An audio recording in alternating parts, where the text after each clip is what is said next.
Allahu Akbar, Allahu Akbar, Allahu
Sebuah kampung di pinggir bandar Kota Baru.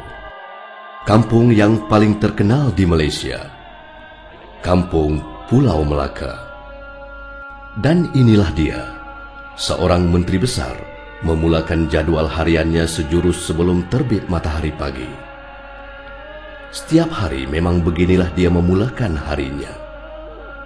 Menjadi imam solat subuh di masjid berkembar dengan rumahnya.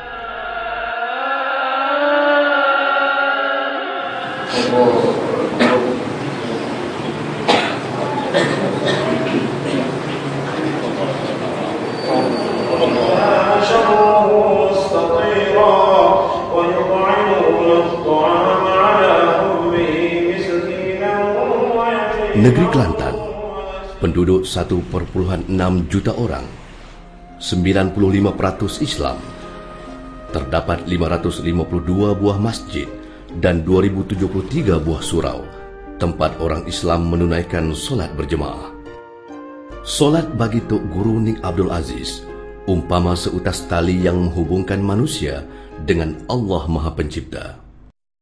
Apabila rakyat semakin ramai solat berjemaah di masjid, ini dianggap sebahagian daripada tanda kejayaan. Indeks pencapaian sebuah kerajaan bukan sahaja diukur pada pertumbuhan ekonomi atau pendapatan per kapita atau jumlah pelaburan, tetapi juga pada jumlah rakyat yang menunaikan solat berjemaah di masjid-masjid dan surau-surau di seluruh negeri. Alhamdulillah, di Kelantan bukan sahaja rakyat semakin ramai solat berjemaah, tapi sultannya juga solat berjemaah bersama rakyat. Kelantan peneraju perubahan, membangun bersama Islam. Al-Quran hadis jadi panduan, ulama gerak kepimpinan. Kelantan peneraju perubahan. Kota Baru, satu-satunya ibu negeri yang diisytiharkan Bandaraya Islam di Malaysia. Inilah wajah Kota Baru hari ini, menjelang genap 20 tahun pentadbiran ulama, sebuah bandar yang sentiasa hidup dan rancak dengan pelbagai aktiviti dan peristiwa.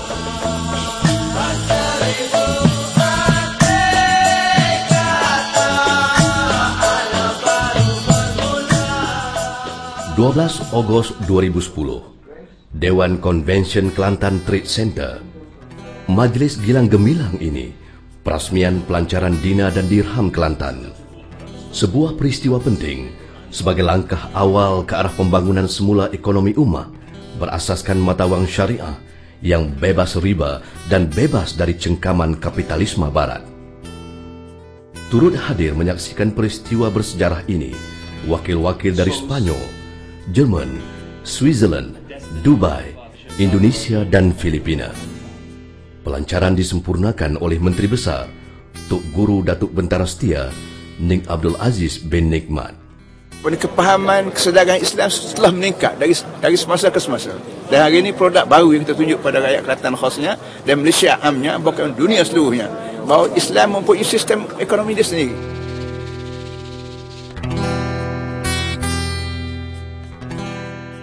Pelaksanaan sistem mata wang alternatif ini adalah usaha terbaru pelengkap kepada usaha-usaha untuk membina sistem kewangan Islam yang bebas riba.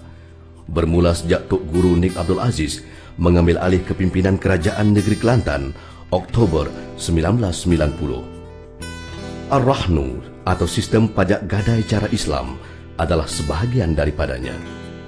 Jadi Tok Guru tanya duit-duit kerajaan simpan mana? Saya kata dalam beberapa bank lah. Bank-bank semua. Saya sebut nama bank.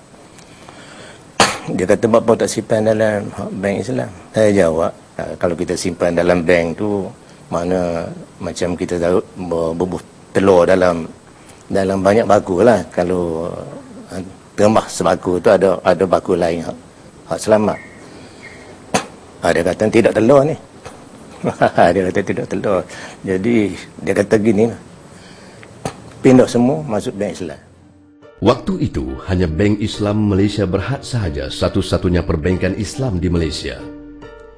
Tindakan Tok Guru Nik Aziz mengeluarkan semua simpanan kerajaan dalam bank-bank riba telah mengakibatkan satu perubahan drastik berlaku dalam sistem perbankan di Malaysia. Banyak pihak yang tidak berpuas hati, termasuklah CEO Bank Bumi Putra pada waktu itu yang datang daripada KL dan memohon kepada Tok Guru supaya menangguhkan keputusan itu. Yang amat berhormat Tok Guru tidak berkompromi. Tok Guru lah yang mencadangkan balik kepada CEO ini supaya minta dengan kerajaan dan bawa pindaan ke Parlimen. Itu dipersetujui. Akhirnya Akta Bank Islam ini dibawa ke Parlimen dan dipindah, dan ianya membolehkan semua bank-bank tradisi yang lain untuk membuka Islamic counter dalam bank masing-masing, dan akhirnya setengah-setengah bank itu membuka bank Islam secara total 100%. Sistem kewangan Islam tanpa riba, termasuk pinjaman untuk kaki tangan kerajaan, hanya satu daripada banyak perubahan yang berlaku sepanjang 20 tahun Kelantan di bawah pentadbiran membangun bersama Islam. 1000 arti kata alafah. Kota baru ini, seawal 1991 lagi, telah bermula usaha membersihkannya daripada perkara-perkara yang diharamkan Allah Subhanahu wa Ta'ala. Tidak ada lagi tempat untuk berjudi, tidak ada lagi tempat untuk berbuat maksiat, tidak ada lagi kelab malam, disko, bar, karaoke, salon unisex dan pusat snooker yang berbaur maksiat. Minum arak pun tidak lagi dibenarkan, kecuali di tempat khas untuk orang bukan Islam sahaja.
Di hotel-hotel atau resort pun tidak dibenarkan minuman keras. Juga pertunjukan nyanyian oleh wanita. Pelayan-pelayan restoran dan coffee house pula tidak dibenarkan berpakaian menjolok mata. Namun terbukti, peraturan yang mematuhi kehendak syariah itu sedikit pun tidak menjejaskan bisnes perhotelan atau industri pelancongan di sini. Tapi untuk saya, tak ada masalah langsung. Kerana saya cuba tarik pelancong yang minat dengan kebudayaan. Jadi mereka mari sini dengan minda terbuka, mereka nak tengok macam mana orang duduk sini. Dan mereka sudah tahu, tak boleh susah dapat arak kat sini. Tapi mereka beberapa hari saja, tak penting saja. Dia pernah minta juga, tapi saya kalau nak minum ada kedai Cina boleh dapat dari sana. Tapi ramai orang cakap tak penting sangat. Hanya mereka tanya saja. Mereka tahu ini lain sikit daripada tempat lain. Tidak apa. Demikianlah sekitaran baru yang mengembalikan Kelantan kepada status yang pernah dicapainya dulu sebagai negeri serambi Mekah. Dan yang demikian itu adalah hasil komitmen pimpinan negeri ini daripada kalangan politik dan juga penjawat awam terhadap pelaksanaan Islam sebagai ad-din dengan dasar pentadbiran membangun bersama Islam dengan ciri-ciri utama ubudiyah, mas'uliyah dan itqan. Berkat kepimpinan dengan dasar tersebut juga, kaki tangan kerajaan negeri Kelantan bersama pimpinan politiknya berjaya mentadbir negeri dengan rekod 20 tahun bersih daripada amalan rasuah. Yang paling penting sekali kita dapat mengawal daripada berlaku ketirisan, dan juga kita dapat mengawal daripada perkara-perkara yang biasa dihadapi oleh suatu kerajaan itu, rasuah dan sebagainya. Jadi kita boleh lebih-lebih lama kita dapat meningkatkan lagi kualiti dan juga pencapaian kita dalam pentadbiran.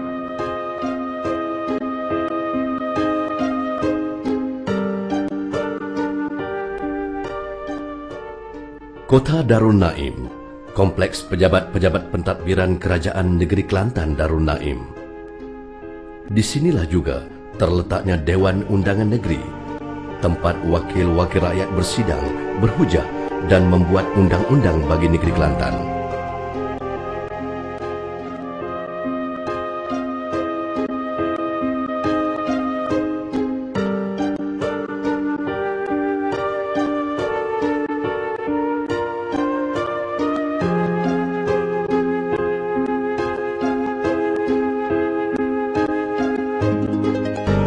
Jadi diharapnya supaya pihak kerajaan dapat merangka suatu perancangan yang agak komprehensif dan dinamis untuk majukan kawasan tersebut. Berbeza dengan negeri-negeri lain, di Kelantan seperti ditegaskan oleh Tok Guru Nik Abdul Aziz di awal pentadbirannya, bahawa tugas Dewan ini bukannya membuat undang-undang baru, tetapi menafsirkan undang-undang yang telah ditetapkan Allah di dalam Al-Quran untuk dilaksanakan dengan pendekatan yang sesuai dan tepat.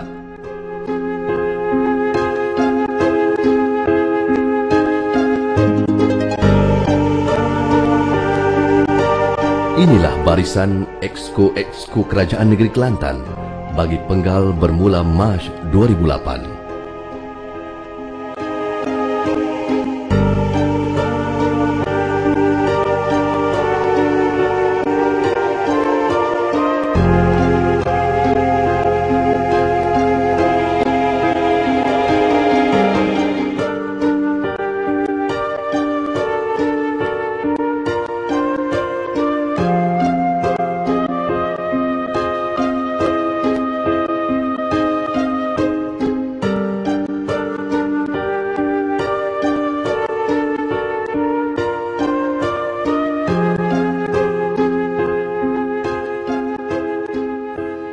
Hari Rabu, mesyuarat Exco.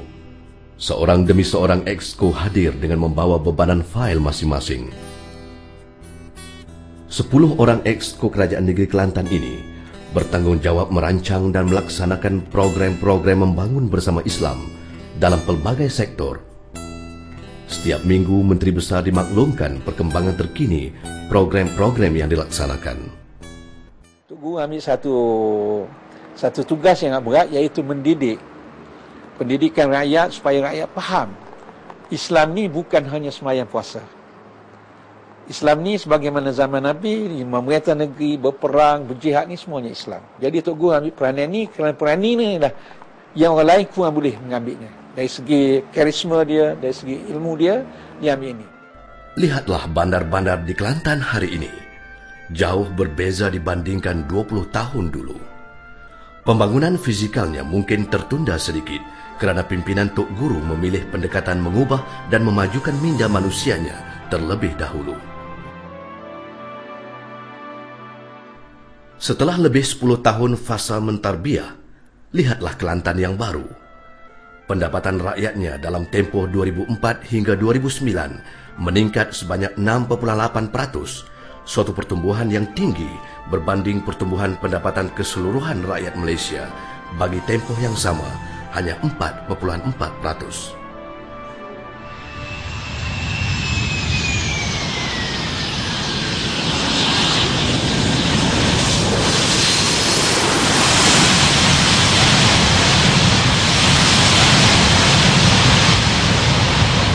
Hari ini ketika ekonomi Malaysia membimbangkan, pelabur Alhamdulillah menunjukkan keyakinan kepada Kelantan.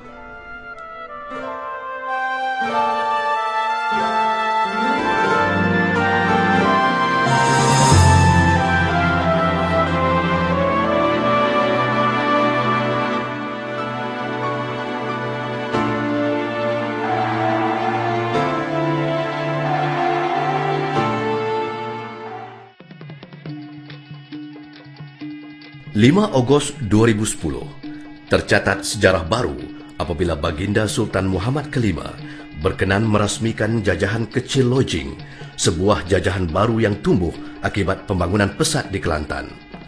Letaknya bersebelahan Blue Valley di Cameron Highland.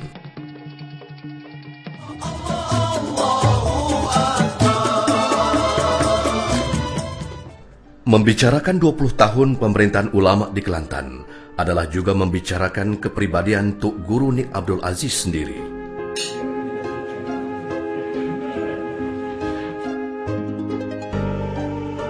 Sekembalinya dari India dan Mesir awal 1962, setelah mendapat sarjana perundangan Islam dari Universiti Al-Azhar, Nik Aziz terus berperanan sebagai pendidik dan pendakwah yang membawa pemikiran baru, memerangi khurafat dan bid'ah demi mengubah minda masyarakatnya menjadi umat seperti yang dikehendaki Rasulullah sallallahu alaihi wasallam.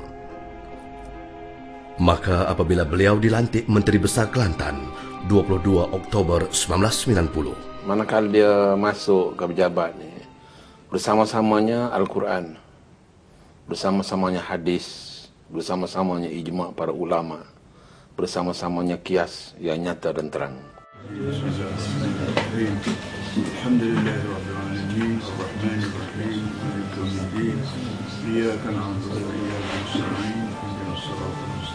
Memulakan majlis dengan membaca Fatihah dan menutupnya dengan tasbih kafarah dan surah Al-As, antara arahan awal oleh Tok Guru Nik Aziz supaya diamalkan dalam pentadbirannya. Memang ia perkara kecil tetapi penting bagi menyedarkan bahawa setiap kerja manusia itu dihubungkan dengan ganjaran dosa pahala di hari akhirat. Tok Guru Nik Aziz membawa beberapa pendekatan baru dalam pentadbiran negeri. Buat pertama kalinya di Malaysia, seorang menteri besar mengumumkan bahawa politik dan agama tidak boleh diasingkan. Memang ia bertentangan dengan dasar pentadbiran sekular yang dipraktis di Malaysia. Tetapi Tok Guru menegaskan, inilah Islam yang diamalkan oleh Rasulullah sallallahu alaihi wasallam. Dan Tok Guru dengan penuh yakin membuktikan keunggulan Islam melalui cara hidupnya sendiri, cara sebagai teladan. Lihat saja rumah kediamannya, tak berpagar dan tak ada pengawal keselamatan. Pembantu rumah pun tidak ada.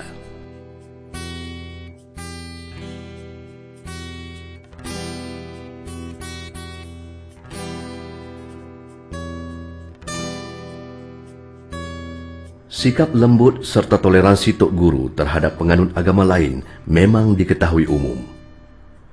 Kewujudan patung-patung Buddha ini di Kelantan, di samping rumah-rumah ibadat agama lain, menunjukkan bahawa di samping bertegas dengan Islam, prinsip kebebasan beragama tetap diraikan.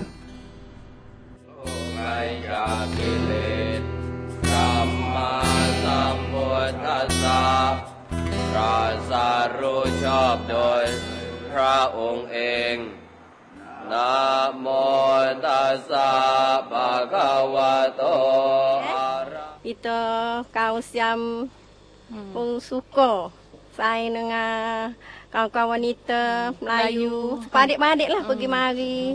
Tok Guru kita sayang lah. Semua kita dapat apa-apa, tak apa-apa. Boleh. Bangunan ini seperti premis ibadat agama lain, walhal ia sebuah masjid. Sengaja dibina dengan seni arsitektur Cina dan imamnya pun dari Cina untuk menegaskan bahawa semua bangsa dan budaya adalah sama di sisi Islam tanpa ada prasangka kaum selagi ia tidak menyalahi syariat. Sikap keterbukaan dalam kepimpinan juga terserlah melalui langkah melantik wakil semua kaum menjadi ahli majlis-majlis perbandaran dan daerah dan juga menjadi penghulu tanpa mukim termasuk dari kalangan orang asli.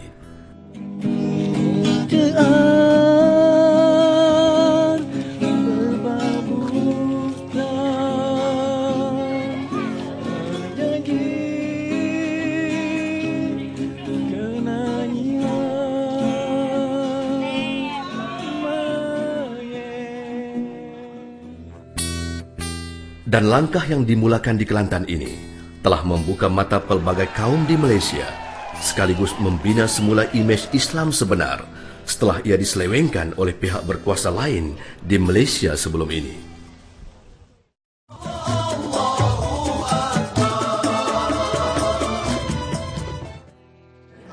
Ada rima, maka pandailah kita siap. Kalau aku yakin rima dalam gua.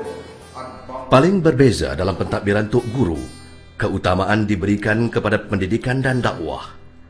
Penekanan dan keutamaan ini dapat dilihat dalam 3 peringkat atau sektor, iaitu sistem pendidikan Yayasan Islam Kelantan, YIK, sistem pengajian pondok dan bahagian dakwah halakat. Pengajian cara pondok yang diwarisi dari zaman silam semakin pupus di Malaysia.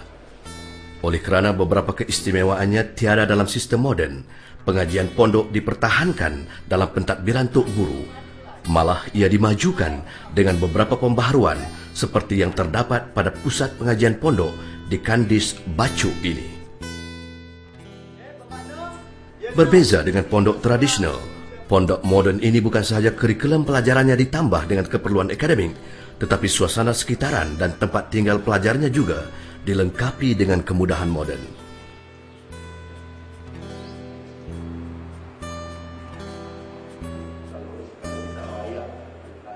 Kemunculan Siti Fatimah bersama 3 orang pelajar Ma'had Muhammadi Perempuan Kota Baru sebagai pelajar terbaik Top 10 SPM seluruh Malaysia tahun 2006 adalah bukti nyata keunggulan sistem pendidikan YIK. Ini diperkuatkan lagi tahun 2008 dengan kelulusan 21A1 oleh Nur Madihah, seorang lagi pelajar sekolah ini. Mereka adalah produk sistem pendidikan YIK dan sekolah ini beraliran sains adalah satu daripada 95 buah sekolah YIK di seluruh Kelantan. Paling membanggakan ialah Kolej Tahfiz Sains yang menggabungkan ilmu dan hafazan Al-Quran dengan ilmu sains.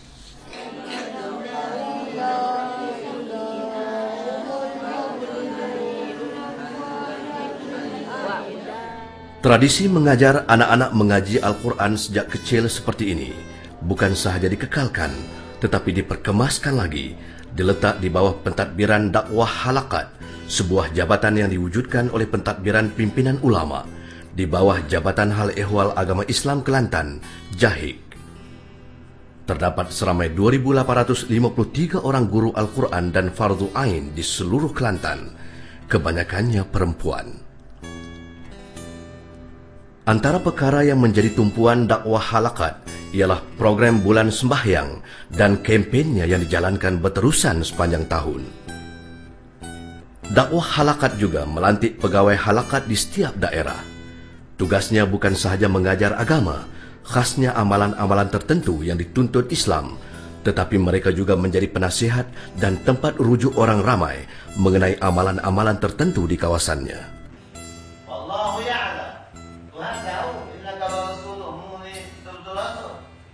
Dakwah halakat juga menganjurkan majlis-majlis ilmu seperti ini dihadiri oleh ulama-ulama yang pakar dalam ilmu-ilmu agama bagi membincang dan mencari penyelesaian apabila timbul sesuatu isu agama dalam masyarakat.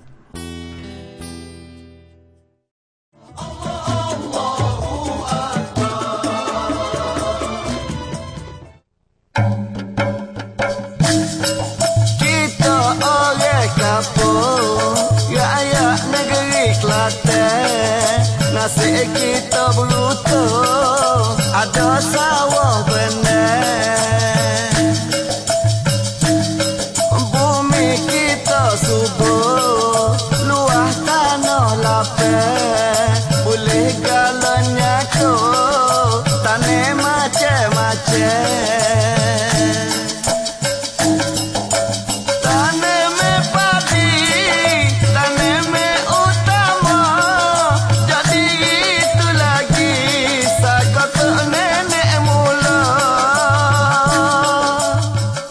Pimpinan Tok Guru Nik Aziz daripada awal-awal lagi 1990 telah menegaskan bahawa negeri Kelantan akan kekal menjadi negeri pertanian.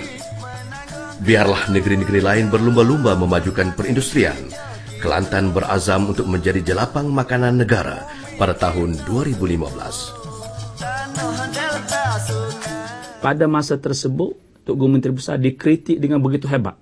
Namun, apabila berlaku krisis kekurangan makanan pada tahun 2008 dan melibatkan krisis keselamatan sesebuah negara, barulah mereka menyedari apa yang difikirkan oleh Tok Guru 18 tahun yang dulu adalah merupakan pemikiran yang tepat. Maknanya Tok Guru Menteri Besar kita mendahului pimpinan di peringkat nasional lebih 18 tahun. Pada tahun 2009, kempen Bertani Satu Ibadah dilancarkan bagi menggalakkan lagi rakyat bekerja dan berusaha gigih memajukan pertanian. Bertani Satu Ibadah adalah lanjutan daripada konsep bekerja yang disebut Tok Guru. Kita masuk pejabat seperti masuk masjid. Demikianlah juga petani masuk ke kebun, nelayan turun ke laut, atau penternak masuk ke padang seperti masuk ke masjid. Niat kerana Allah akan diberi pahala oleh Allah sebagai tiket ke syurga.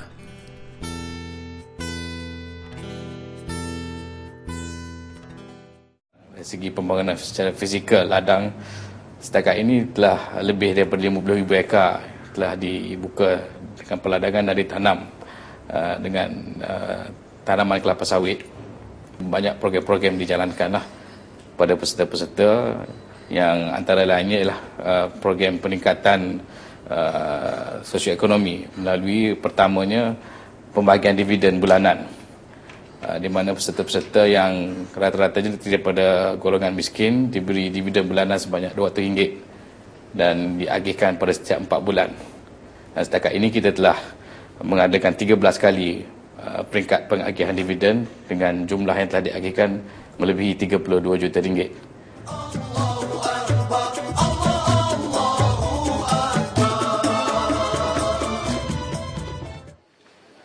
Pelbagai program atau skim kebajikan untuk rakyat dilaksanakan di bawah pentadbiran ulama.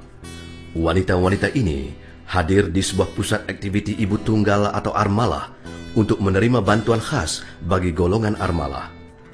Selain mewujudkan skim insurans khas takaful armalah, kerajaan negeri juga melantik pegawai pembangunan armalah di setiap dun khas memberi perhatian kepada kebajikan para ibu tunggal.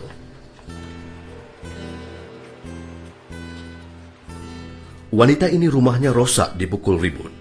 Wakil rakyat kawasannya segera datang menghulurkan bantuan, yaitu dari dana khas tabung Serami Mekah atau akaun amanah kebajikan Darul Naim. Skim takaful kifalah pula untuk semua warga emas 60 tahun ke atas tanpa mengira agama dan fahaman politik.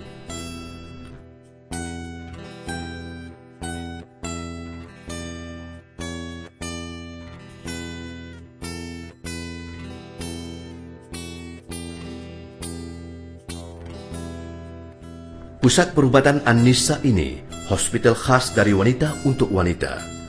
Bukti keprihatinan kerajaan Kelantan terhadap wanita. Bagi wanita yang bersalin pula, mereka diberi cuti selama 90 hari, manakala suami berhak cuti selama seminggu.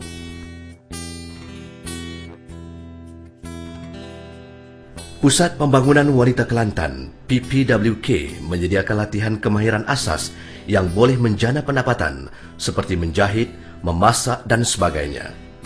Terdapat 45 buah PPWK di seluruh Kelantan, satu bagi setiap dun. Hanya saya perhatikan PAS tidak menghalang kemajuan yang boleh dicapai oleh wanita. Bahkan memang Islam itu sentiasa menghormati kaum wanita dan menggalakkan wanita melakukan kegiatan-kegiatan yang tidak mendatangkan mudarat.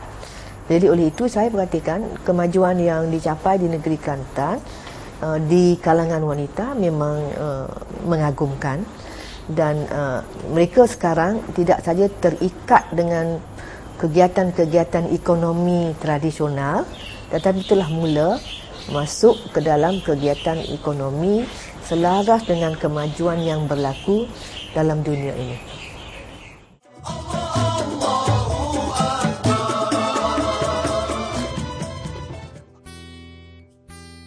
Pagi Jumaat, Jalan Datuk Pati di tengah-tengah bandar Kota Baru. Pemandangan begini sudah bertahun-tahun, sejak 1978. Ribuan orang berkumpul dari jauh dan dekat, juga dari luar Kelantan, untuk mendengar kuliah Tok Guru. Tradisi ini dikekalkan Tok Guru apabila menjadi Menteri Besar. Daripada tak berbumbung kepada berbumbung, daripada dalam dewan kepada pentas terbuka. Dan kawasan ini pun dinamakan Dataran Ilmu. Begitu penting kuliah pagi Jumaat ini. Para pemimpin termasuk Exco Kerajaan Negeri pun turut hadir, duduk atau berdiri bersama-sama rakyat, mendengar tafsir Al-Quran dalam konteks isu-isu semasa disampaikan oleh Ketua Pentadbir Negeri. Melalui forum ini, banyak pengumuman dan kenyataan penting Menteri Besar dibuat. Bermula dengan pengumuman awal selepas 4 hari dilantik Menteri Besar bahawa Tok Guru akan memotong allowance atau gaji bulanannya 45%, disumbangkan 40% kepada parti dan 5% kepada kerajaan setiap bulan. Langkah beliau yang pertama untuk memotong pendapatan bulanannya untuk keperluan parti dan juga kerajaan negeri sebagai simbol kepada gaya hidupnya yang tidak mau melebihi daripada taraf kesederhanaan.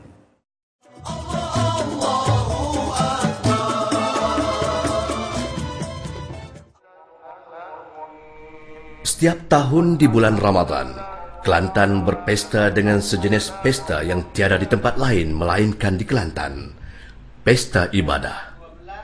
Sebuah buku khas tadarus memahami Al-Quran diterbitkan setiap tahun, diedarkan seluruh negeri untuk ditelaah secara berkumpulan menjelang waktu berbuka.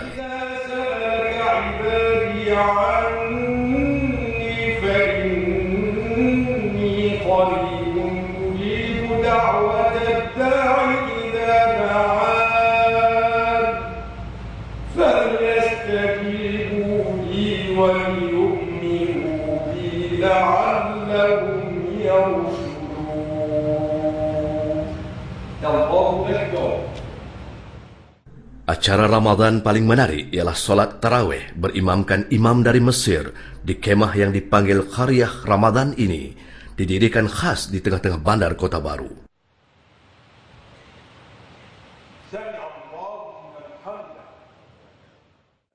Tok Guru pernah menyatakan, mana lagi hak Tuhan suruh buat, kita tidak buat. Mana lagi hak Tuhan suruh tinggal, kita tidak tinggal. Itu prinsip yang dilaungkan oleh Tok Guru, sehingga benda itu menjunang masuk ke dalam hati rakyat. Sehingga rakyat mana pun mikir, mana lagi hak Tuhan suruh, aku tak buat. Mana lagi hak Tuhan larang, aku buat. Ada dua perkara lagi keistimewaan Kelantan yang perlu anda perhatikan. Pertama, wanita-wanitanya santun dan natural menutup aurat. Ini hasil daripada kempen menutup aurat yang dijalankan berterusan oleh kerajaan negeri.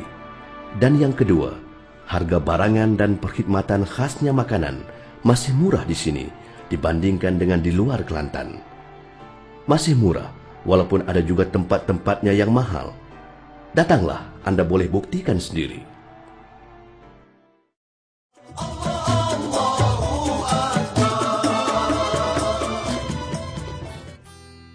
Expo Cheng Ho diadakan sempena menyambut 20 tahun pentadbiran membangun bersama Islam. Expo terbesar pernah diadakan di Kelantan, pertama seumpamanya pernah dibuat di Malaysia. membuktikan kemampuan pimpinan ulama menerajui perubahan dan kemajuan.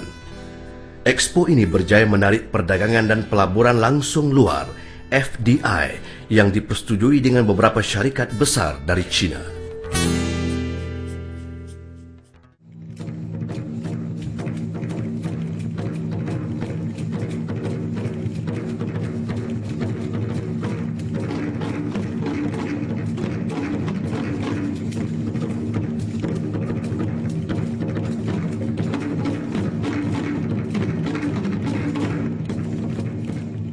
Adili Hushio dari Xinjiang, China, pencipta rekod dunia berkali-kali kerana kemahirannya berjalan di atas tali, sudi menerima jemputan dari Kelantan untuk hadir menunjukkan kemahiran seninya di Kota Baru, sempena Expo Cheng Ho. Tidak kurang pentingnya ialah hubungan ukhuwah, silaturahim dan perdamaian sejagat yang menjadi agenda penting Tok Guru Ning Aziz dan mesejnya kepada dunia. Orang Cina, khasnya Cheng Ho, kemana saja dia pergi, dia tidak colonize. Beza dengan orang Eropah. Orang Eropah bila sampai ke mana-mana, dia mulalah nak kacau, nak jajah, nak mereta, nak rosak minda manusia. Cheng Ho tidak. Itu sejarah dia ada begitu.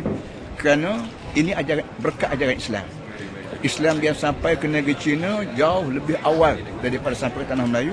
Jadi berkat Islam mengajar manusia ni berasal daripada seorang bapa, seorang ibu, Adam dan Hawa. Maka semangat persaudaraan di kalangan orang Cina terhadap negeri-negeri dijajah selamat. Dan saya sebut tadi bahawa tujuan saya bukan nak hubung dengan Cina Islam saja. Kita nak hubung dengan Cina seluruhnya. Cina seluruh, Beijing seluruh benua Cina. Kalau ada di antara Cina atau orang Islam, lagi baik. Kalau tidak, tadi ada orang Islam, maka dia adalah manusia. Kami manusia, mereka juga manusia. Tak ada sebab kita berperang, tak ada sebab kita berdengki, tak ada sebab kita berdendam. Kita ada titik pertemuan di antara manusia semua, ialah Islam. Islam inilah menyebabkan saya merasa cinta kepada Cina.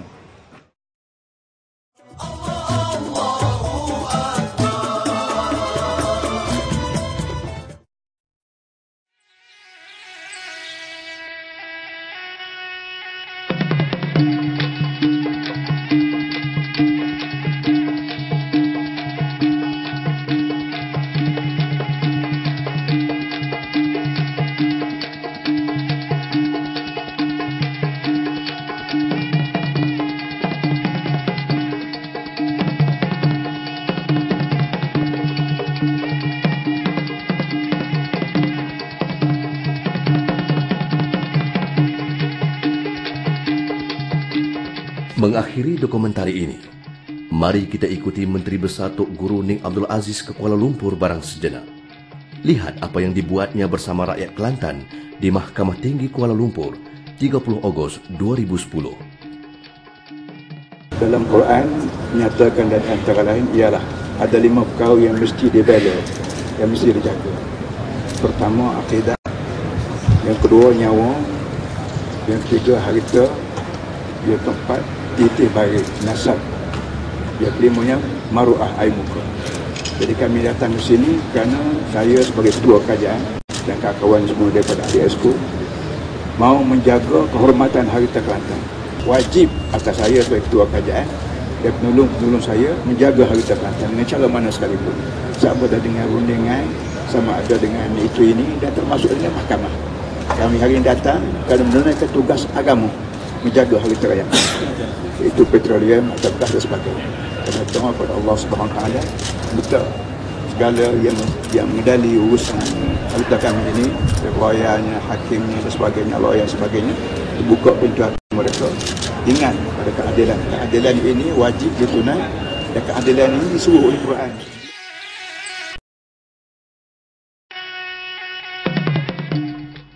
Kerajaan Negeri Kelantan memfailkan saman terhadap syarikat minyak negara Petronas